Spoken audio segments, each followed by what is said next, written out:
Welcome to another edition of the Nightly Nuge. Ted, I'm sure you were raised exactly the way I was raised, to be responsible, to do your chores. If you have a job, do it to your utmost ability.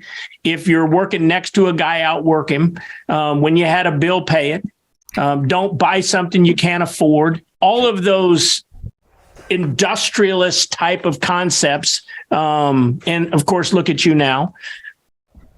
Well, the Biden administration apparently disagrees with our parents and a lot of other parents across the country that taught their kids to be disciplined, to study harder, get a better grade, work harder, get a better job, because Joe Biden just signed a new rule that would punish good credit scores and reward bad credit scores.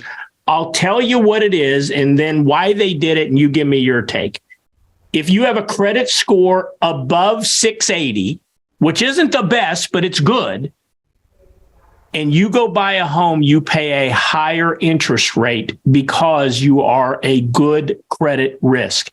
If your credit score is below 680, you get a lower interest rate on your loan, and the amount is astronomical both ways. Industrious people that have good credit pay way more for their home over a 30-year loan, and the deadbeats pay less.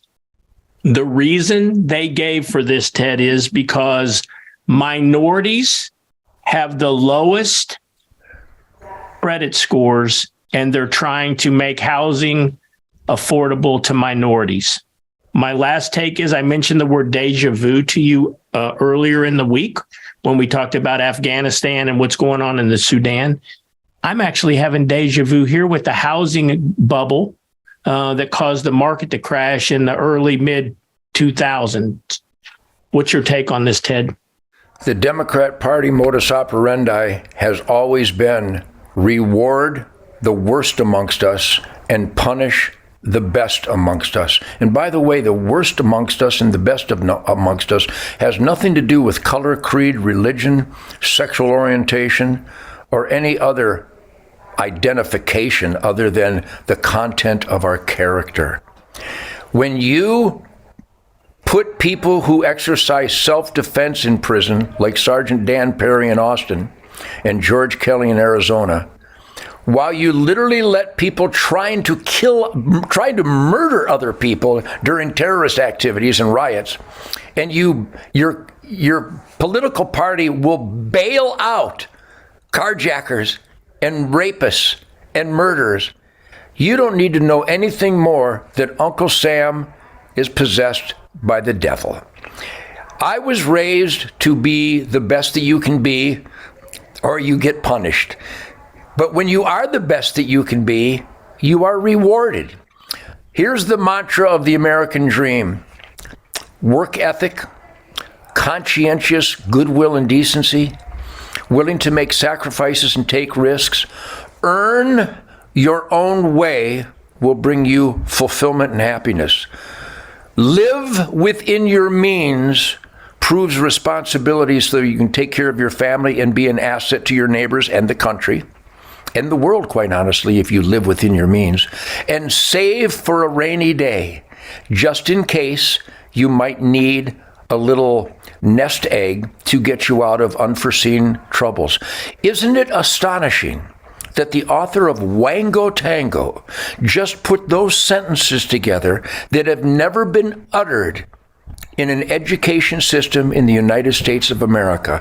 Earn your own way, live within your means, save for a rainy day.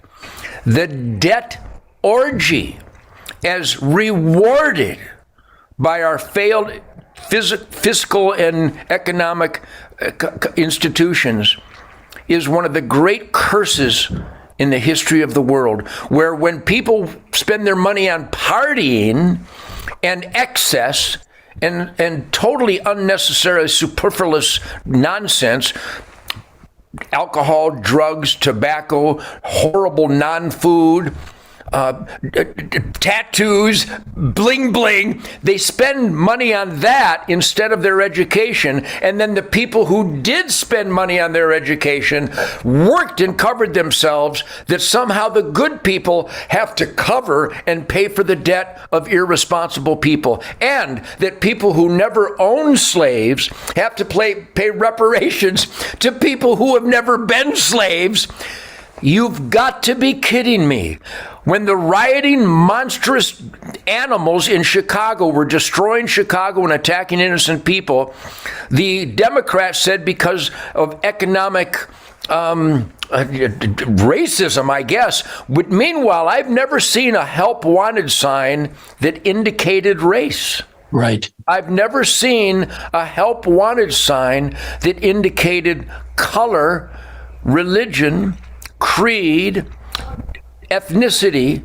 I've only seen help wanted sign that are offering self-sufficiency to individuals of decency. If you don't stop at that help wanted sign, you're indecent. I want to derail our topic because you mentioned Chicago.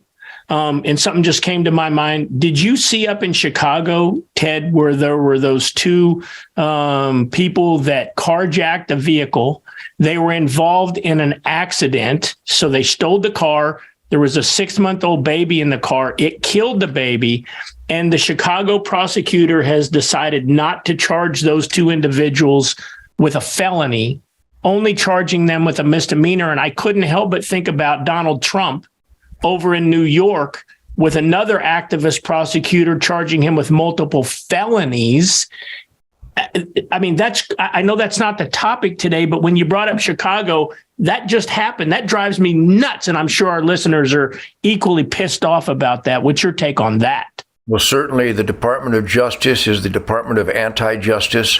Wherever you have Democrats run certain jurisdictions, their court system is anti-justice. Their district attorneys and their prosecuting attorneys, and oftentimes their judges, are glaringly, irrefutably anti-justice. This is a sad, sad, tragic time in America because, once again, the Democrat Party who are running things, they celebrate evil and they condemn good.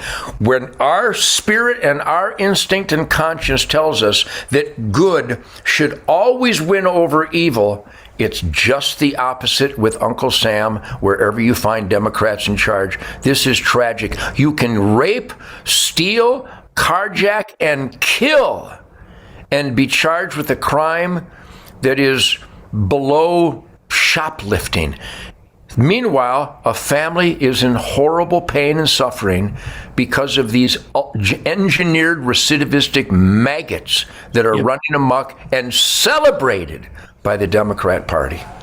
Yeah, it's terrible. Well, the takeaway today, Ted, is that the biggest purchase that any historically American will make is their home. It's their largest investment. It's the most money they will ever spend on anything. So now, as I'm raising and help raise my grandchildren, I'm going to tell them default on a whole bunch of your credit cards, default on payments that you've agreed to make, so you can lower your credit score, because when it comes time to the big ticket item, you'll pay less. That's sad. The Democrat Party's mantra is gluttony and runaway irresponsibility, slovenly. The Democrat Party is the party of slovenliness and gluttony. And if you are gluttonous and slovenly, the Democrats will pay your way on the backs of people that work extra hard. This is a tragic time. But once again, my friends, I hope everybody comes to huntthevote.org. We're going to circle the conservative wagons. We need to make sure we use all the methodologies that the Democrats have been using to scam these elections, and make sure that here's how racist I am, Keith. The voting in America should be one vote per living American citizen. Now, the other side would call that racist, but let me repeat it. 2 points today. Earn your own way, live within your means, and save for a rainy day. And voting in America should be limited to living American citizens, one vote each. It's planet of the cuckoo's nest out there, and my heart breaks because Uncle Sam has turned on we the people. Well, tomorrow night, Ted, I want to talk about the woke culture and basically what Donald Trump said, everything that is woke turns to shit. Well, Bud Light and Bed Bath & Beyond are two great examples. I want to talk to you about that tomorrow night right here on another edition of the Nightly Nuge. Yowza.